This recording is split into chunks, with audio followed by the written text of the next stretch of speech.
We are back with another video. Before we get into the video, like, comment, and subscribe to the channel. So fans are accusing Nicki Minaj of deleting tweets talking about camel face. A fan said, is she, Nicki Minaj, actually deleting those tweets accusing Jay?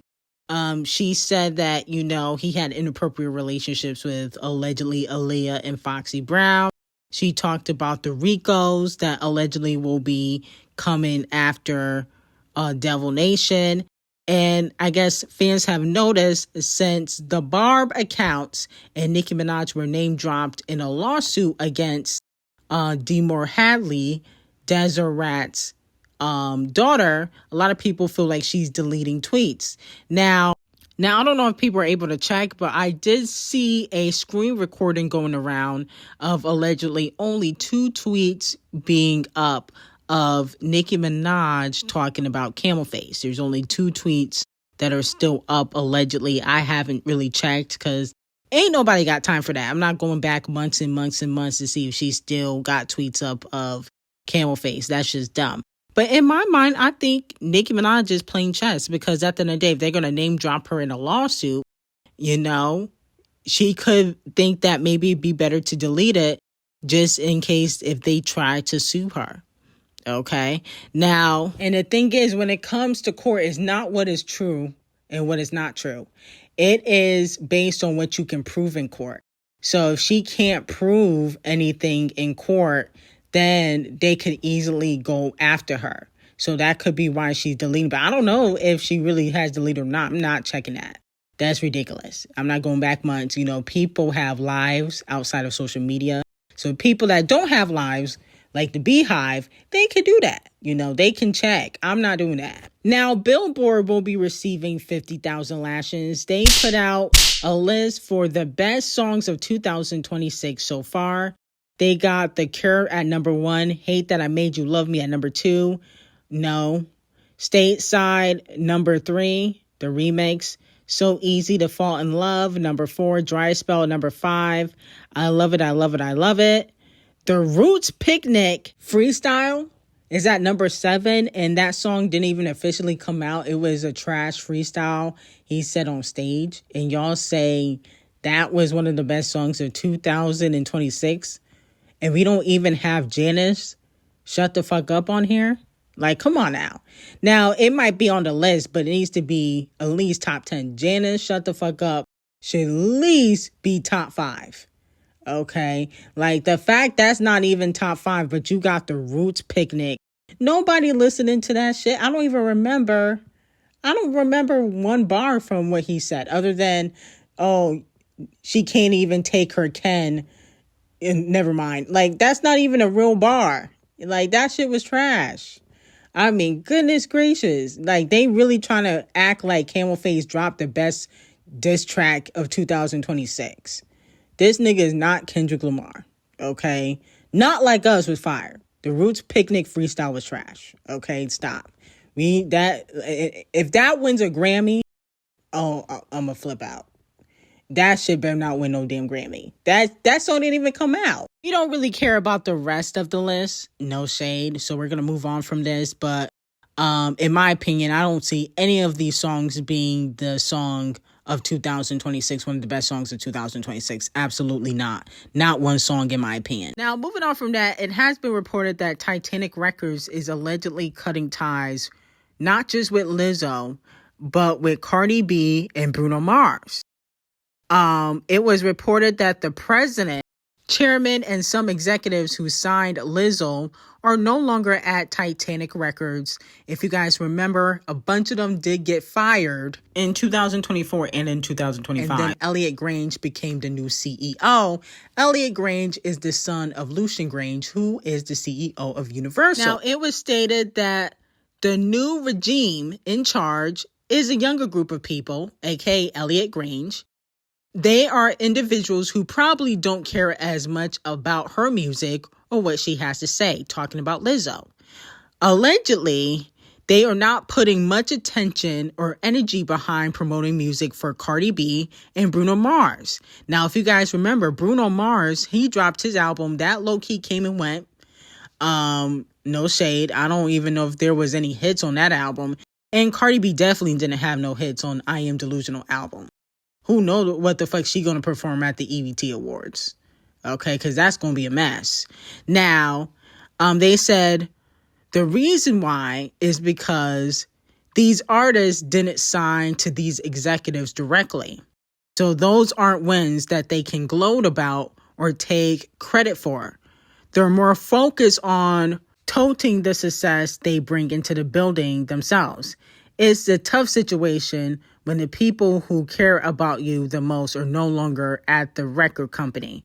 And if you guys remember or may not have been informed, Ed Sheeran also left Titanic Records earlier this year. And I got that to you on Patreon. So it's been allegedly reported that, I guess, the new executives have no interest in Lizzo, Cardi B, and Bruno Mars and other artists that were already on the label. They're interested in new, fresh talent. Now, Titanic has announced that they have signed a few different artists, the newer artists that they will be pushing. And one of the Nicki Minaj clones has gotten signed to Titanic Records. Now, let me know how y'all feel about it. And does this mean that Titanic Records is pushing Cardi B out for the Nicki Minaj clone? She's younger, will appeal to the younger generation. On top of that, she probably, I don't know, we'll see, because I don't really listen to this person either, but they probably won't get knocked up when they're supposed to be putting out albums. Now, it also has been reported that allegedly Tyla has another collaboration with Cardi B on her new album, A-Pop. According to the fans who heard a live preview of the song. The song is named Kiss, and Tyla said it was her favorite track on the album. If you guys remember, Tyla was on Cardi B's album, I Am Delusional album, and I think she was on this song called Nice Guy or whatever, and Nice Guy was trash. That song flopped. Listen, Tyla, I love Tyla. She is, one of my favorite artists currently. You're going to go down the flopping route by continuing to work with Cardi B. She didn't give you a hit last year. She's not going to give you a hit this year. Okay? You need to let the Cardi B collaborations go. This needs to be your last collaboration.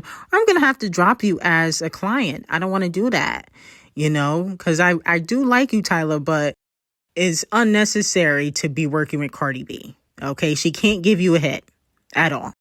You already worked together. It was a flop. She worked with Kalania early this year. That was a flop.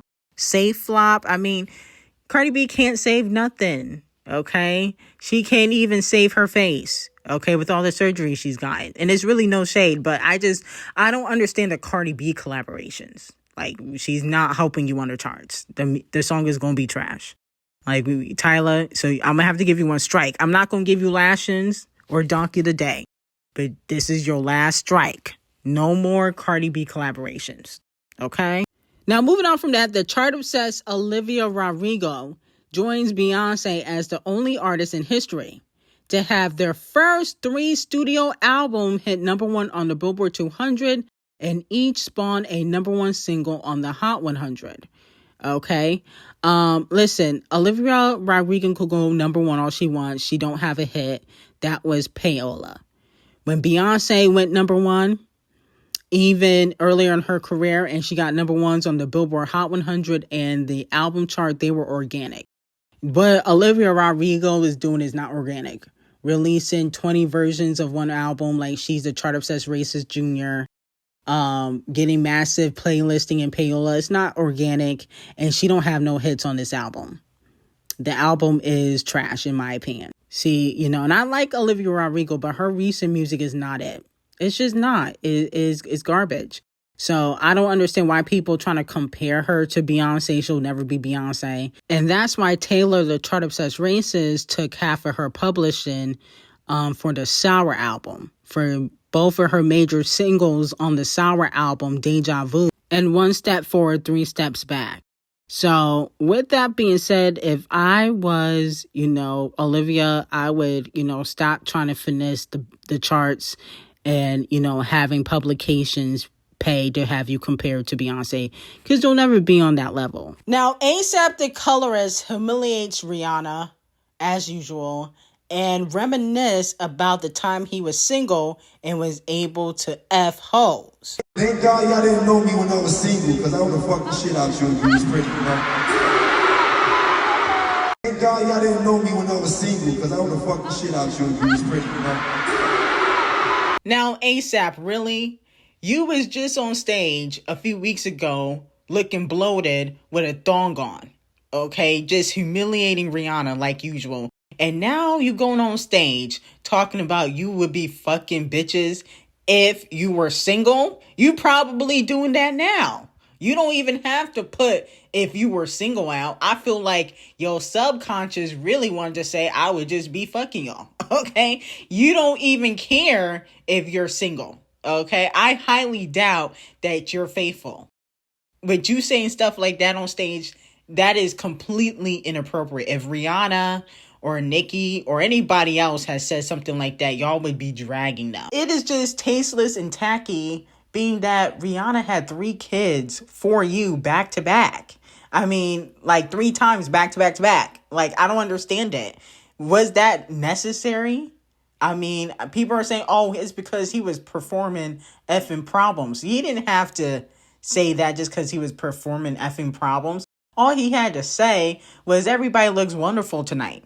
Okay? Make some noise. Everybody looks wonderful tonight. That's all you got to do. You don't have to do too much. You be doing too much. You be doing too much. But Rihanna allows it. Okay? You know, she likes looking like a clown every time ASAP comes around. Okay? There makes no sense for him to be saying that he would be fucking hoes if he was single, because he probably already fucking them.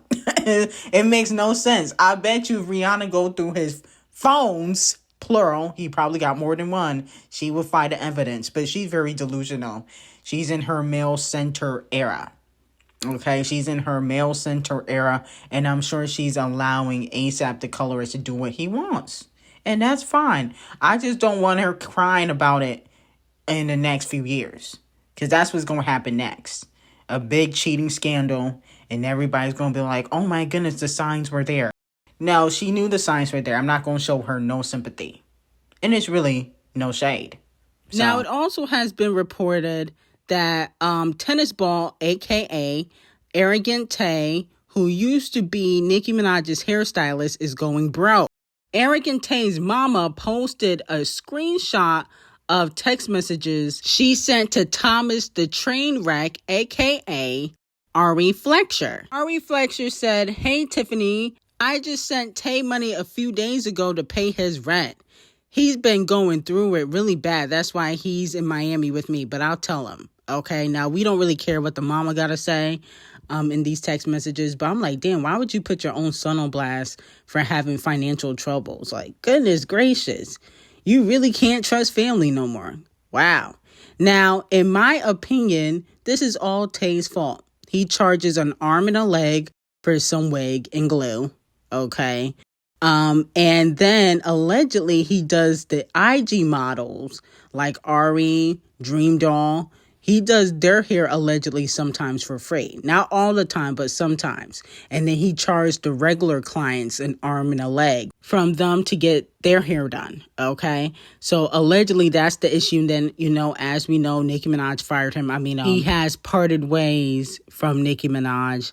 And, you know, Ice Spice is flopping. So there's no reason for him to do Ice Spice hair because he was doing Ice Spice hair. But what would be the reason for him doing her hair now? Because she ain't got nothing going on. I mean, was he going to do it for her to go to McDonald's and get jumped again?